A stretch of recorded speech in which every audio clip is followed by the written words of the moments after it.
কাশ্মীরে সন্ত্রাসী হামলার জেরেই উত্তপ্ত ছিল দক্ষিণ এশিয়া। সেই উত্তেজনাকে আরও এক ধাপ বাড়িয়ে দিয়েছে পাকিস্তানের চিরশত্রু ভারত। ৭ মে ভোরে অপারেশন সিঁদুর অভিযান চালায় ভারতীয় বাহিনী। এরপরই পাকিস্তানের পাল্টা হামলার কয়েক ঘন্টার মধ্যেই কুপকাত হয়েছে মোদি বাহিনী। এর মধ্যে শাহবাজ বাহিনীর ভয়ে সাদা পতাকা দেখিয়ে পিছু হটেছে মোদি বাহিনী। তাহলে কি সত্যিই ভয় পেয়েছে ভারত? বিস্তারিত জানাচ্ছেন শেখ ফরিদ। উত্তপ্ত পরিস্থিতির মধ্যেই ৭ মে ভোররাতে পাকিস্তানের ৯টি স্থাপনায় একযোগে ক্ষেপণাস্ত্র হামলা চালিয়েছে ভারত। এই হামলায় পাকিস্তানে এখন পর্যন্ত ৭০ জনের বেশি মানুষ হতাহত হন, এমন তথ্য জানিয়েছেন দেশটির সামরিক বাহিনীর মুখপাত্র লেফটেন্যান্ট জেনারেল আহমেদ শরীফ চৌধুরী। এদিকে ভারতের হামলার জবাবে পাল্টা হামলাও চালিয়েছে পাকিস্তান।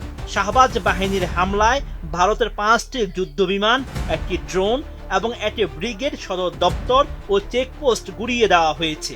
এতে কয়েক ঘন্টার মধ্যেই পাকিস্তানের কাছে হার মেনে সাদা পতাকা উড়িয়েছে ভারতীয় বাহিনী, এমনটাই দাবি করেছে পাকিস্তান।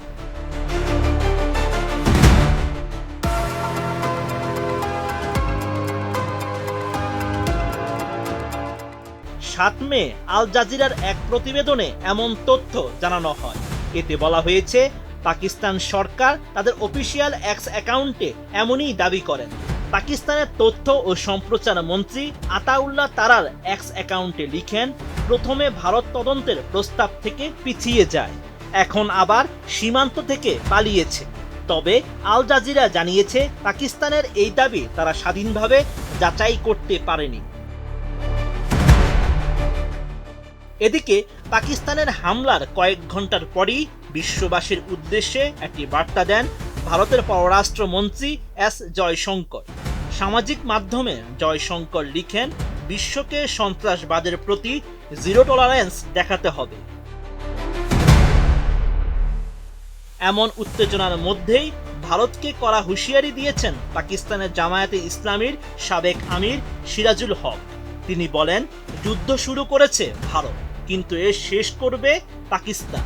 শাহবাজ বাহিনীর তাৎক্ষণিক জবাবে প্রশংসা করে তিনি বলেন, দেশের সার্বভৌমত্ব রক্ষায় গোটা জাতি সেনাবাহিনীর পাশে রয়েছে। पाक फौज को बरवकत जवाब देने पर मुबारकबाद पेश करते हैं। বিশ্লেষকদের ধারণা, দুই দেশের মধ্যে ক্রমবর্ধমান এই উত্তেজনা দক্ষিণ এশিয়ার স্থিতিশীলতার জন্য বড় হুমকি হয়ে দাঁড়িয়েছে। এরই মধ্যে আন্তর্জাতিক মহল থেকে চীন ও রাশিয়া দুই দেশকেই সংযত থাকার আহ্বান জানিয়েছে। Sheikh Farid, ATN news.